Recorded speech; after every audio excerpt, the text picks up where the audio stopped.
Hey everyone, hope you're having a great week.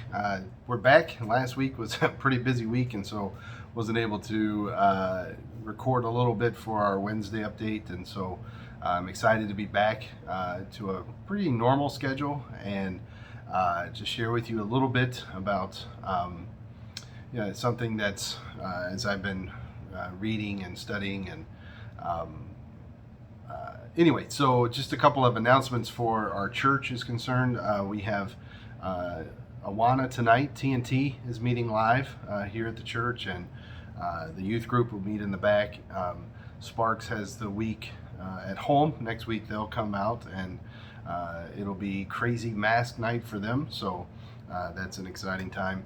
And then also, don't forget to mark your calendars for October the 3rd. That's Saturday morning. We're having a work day here at the church, and we'll be outside, so you can be socially distant and everything, but we need to work on the lawn care around the front of the church. And so you make plans to be a part of that as we are just preparing the flower beds and things for the winter, because winter's coming. As excited as I am for that. So but I just wanted to share a quick word with you from the book of Second Corinthians. Second Corinthians is Paul's second letter to the Corinthians. Actually, some say it was a third letter because he talks about another letter that he wrote. But in our Bibles, it's called Second Corinthians. In Second Corinthians chapter 4, Paul talks about the light of the gospel. And I'm just going to read a couple of verses to you. 2 Corinthians 4:1, therefore, having this ministry, by the mercy of God, we do not lose heart, but we have renounced disgraceful, underhanded ways. We refuse to practice cunning or to tamper with God's word, but by the open statement of the truth, we would commend ourselves to everyone's conscience in the sight of God. And even if our gospel is veiled, it is veiled to those who are perishing.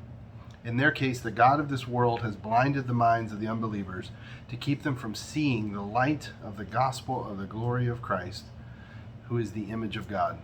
For what we proclaim is not ourselves, but Jesus Christ as Lord, with ourselves as your servants for Jesus' sake. For God, who said, let light shine out of darkness, has shone in our hearts to give the light of the knowledge of the glory of God in the face of Jesus Christ. And what a powerful statement that we proclaim not ourselves, but Jesus Christ as Lord. And as we've been talking in our Bible class, the fact that the Old Testament, people accept the Old Testament. They'll say, great, it's laws and commands, specifically for Israel. Okay, that's fine. But when you get to the New Testament, the Jews don't like the New Testament, because the New Testament takes God and takes us as people and says we can't go to heaven. It takes us and says we don't deserve heaven because we're sinners, and God came to us and died for us. And so when you take the New Testament, we talk about the exclusivity of Christianity. Jesus says, I am the way, the truth, and the life. No one comes to the Father but by me. And so when we see that, when we read that, the world says, no, that's not the case, because that is offensive to me. Because in order to accept that, I have to admit that I am not worthy. I have to admit that I am not clean. And who is it to say that you're the only way, Jesus? Like, there's dozens of ways to get to the afterlife, to get to the good, if you will. So Paul says, we proclaim, not ourselves, we proclaim Jesus Christ as Lord. For God, who said, let light shine out of darkness, has shined in our hearts to give light of the knowledge of the glory of God in the face of Jesus Christ. We have been given this, he calls us that we are jars of clay, but we have this heavenly message,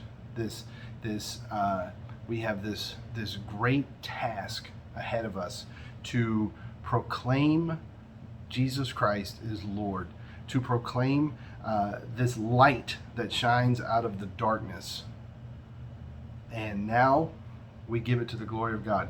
Like, we've been called to do this. When you go back to verse 3, it says, and if our gospel is veiled or hidden, It is hidden to those who are perishing. It is hidden to the lost. The lost people don't even know the gospel. The lost people don't even know the direction that they're going.